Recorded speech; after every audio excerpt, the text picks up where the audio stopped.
This video describes the features of the Human Resources homepage, which I will draw onto the screen here.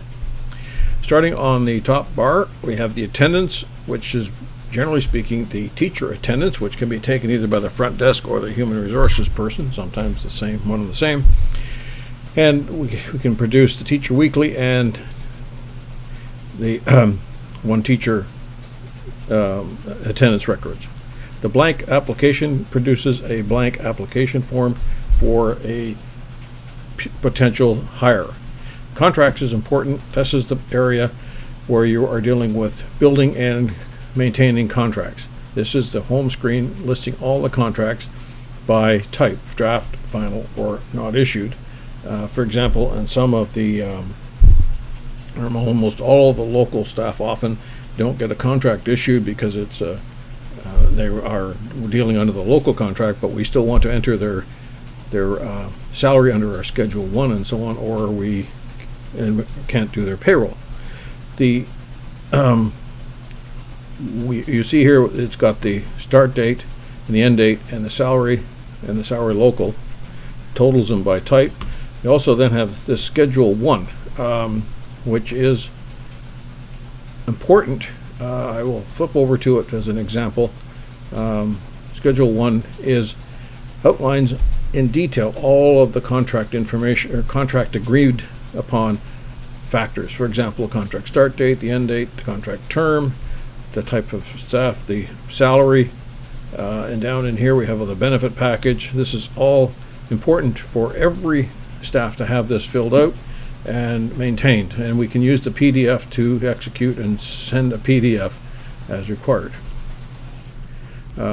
And again here we have the ability to open a PDF for the contract or open a PDF, or we can start a new contract, meaning that normally when you use the plus button at the top, it's the first contract for a staff, so their name will not be on this list. You then start with a new contract. But if you have someone that has a list or has a contract and it's a second one, for example, if they're re-signing for a second year, we use the plus button to then take it and identify that as a second of two contracts. All right. This also compiles the salaries into a table for summary and puts the benefits, and you notice that there's 4 pages of benefits because there's so much information. This lets you see all of the staff and their benefits by their different types and so on. Okay. Now, to forming a contract, we will do that in the special video. Now, we have candidates here and we have staff over here because they're alphabetically arranged. A candidate is a potential hire, someone you're going to hire.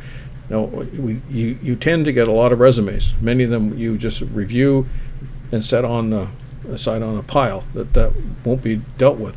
But when you get someone that you're interested in hire, and maybe you want to prepare a contract or a draft contract or an offer contract, we then put them in the candidates list and enter them. Now, if you're starting from scratch and you already have staff hired, or someone's being directly hired immediately, we then use the staff list. You'll see it in the, we may not have any contacts. Oh no, we do have some candidates here. You'll see it's got a different colored heading and so on, and you'll notice that their status is they're identified as an active candidate. So as a staff, they're still a candidate, but as a candidate, they're actually active. And this lets you open their file up, which I won't do at this point in time, but we will do later. And this lets you then execute the hire, plus then lets you create a new one. And in the staff contract, same thing, they're sorted. This is a familiar screen you'll get very used to by their department and then their position and department and name. So we have got the people by name, by last name, first name, so on. This is access to their HR file. This is their attendance file. This is the hire file, which is the same as the candidate's file, basically. And then the documents. This tells you that they have a schoolware account. This person does not.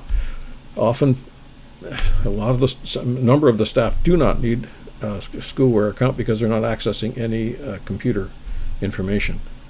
Okay. Down in this row, we have the human resources forms. Evaluations are for teachers only, because they're entitled to an annual evaluation by a supervisor and themselves, and that is a standard practice. And we have used a standard from the United States. Professor Daniels' standard has been incorporated into this, and it's recognized around the world as a normal situation. So teachers often will need this in order to get another job. And the probation is when you are doing an assessment for the staffer at the end of their probation. Term review is for all staff. We have 4 terms to a year or 3 terms, whatever it is, and you use this tool to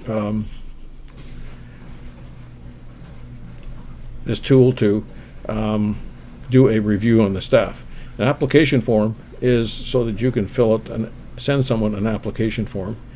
Departures are for the preparation of a departure report when an employee is leaving, whether they're leaving at the end of a normal term, whether they're leaving because they're sick or they have a reason for leave, or whether they're leaving because they quit. We still have to do a departure report, which details why they're leaving and does the financial analysis to help assess what their final paycheck or payment to the school will be. And record of employment is for the long-term. So when people leave the company and they sometimes read back and ask for a record of employment, this is what this does. And termination is when somebody, termination is when the school terminates a staff.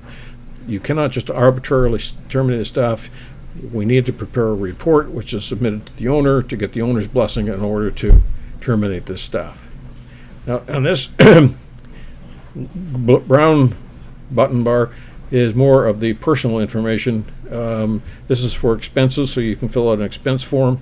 This is to do the ID docs for staff because you either need the information or you need to produce it. This is to produce a purchase order for something you need to acquire. This is the living in editor.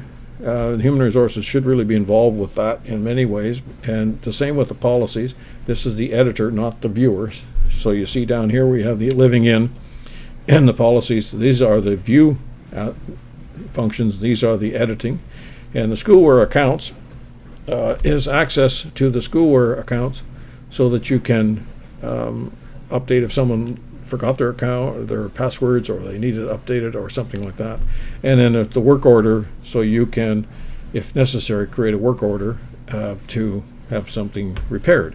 And of course you get the same calendar. That's it.